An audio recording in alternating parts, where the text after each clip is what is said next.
పర్వాలేదులే. భగవంతుడు చల్లగా చూసుంటే శోభనం గదిలో నీ కొంగుముడి విప్పాల్సిన వాణ్ణి.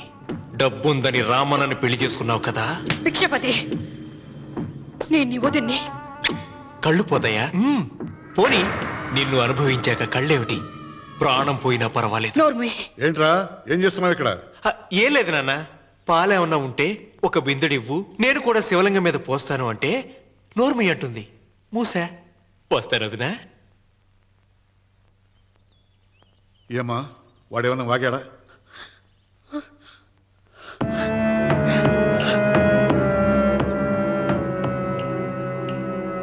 భిక్షపతి, అవును, అసహ్యంగా చండాలంగా వాగాను. చంపుతావా? చంపు. మీ తాత ముత్తాతలు జంతువులు చంపితే నువ్వు నన్ను చంపు. చంపి నా తల కూడా గుమ్మానికి వేలాడగట్టు. ఇదిగో, పుట్టినప్పటి నుంచి సీత నా భార్య అనుకున్నాను, ఆరాధించాను. నేను తాగుబోతుని, తిరుగుబోతుని, లపూటి వేదవునని చెప్పి ఆ సీతకు రామన్న చౌదరి గారికి దగ్గరుండి పెళ్లి జరిపించావు కదా. వాళ్ళ కాపురం కూల్చే వరకు నాకు మనశ్శాంతి ఉండదు. సీతని కట్టబెడితే పీటల మీద విషం దాకా చచ్చిపోతుందని బంగారు లాంటి రామునికిచ్చి పెళ్లి చేయించాను రా. వెంటనే నీ పద్ధతి మార్చుకోకపోతే నువ్వు తినే అన్నంలో విషం కలిపి చంపేస్తాను రా వెధవా. వద్దు నాన్న, వద్దు. ఈ చెప్పు దెబ్బ ఎప్పుడో కొట్టుంటే బాగుపడి ఉండేవాడిని. నాన్న, నీ మీదొట్టు, ఇంకెప్పుడు తప్పు చెయ్యను నాన్న, తప్పు చెయ్యను. నన్ను క్షమించు నాన్న. ఏర్పాట్లన్నీ పూర్తయ్యాయా? అది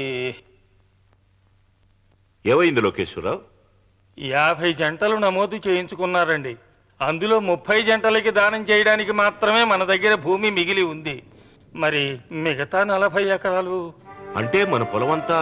ఈవేళ బాబు గారు ఎన్ని సంవత్సరాల నుంచి దానం చేసుకుంటూ వస్తున్నారు. కొండలైనా కరిగిపోవలసిందే కదా. మరి ఇన్నాళ్ళు నాకెందుకు చెప్పలేదు? మీరు పుణ్యకార్యం చేస్తున్నారు, మిమ్మల్ని ఇబ్బంది పెట్టడం ఎందుకని. రామన్న పేరుతో 2000 ఎకరాలు ఉండాలిగా, అందులోంచి రాసేవాడిని. అందులో మిగిలిన 60 ఎకరాలే ఇప్పుడు రాశానండి. ఆయన పేరు మీద గజం భూమి కూడా మిగలలేదు. రేపు శుభకార్యం ఆకూడదయ్యా. నూతన దంపతులు నా ఇంటి దగ్గర నుంచి నిరాశగా తిరిగి వెళ్ళకూడదు.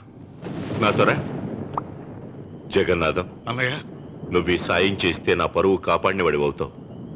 40 ఎకరాలే కాదు, నా యావదాస్తి మొత్తం రాసిస్తాను, నా ప్రాణాలు ఇస్తాను. లోకేశ్వరం, అయ్యా, కాగితాలు.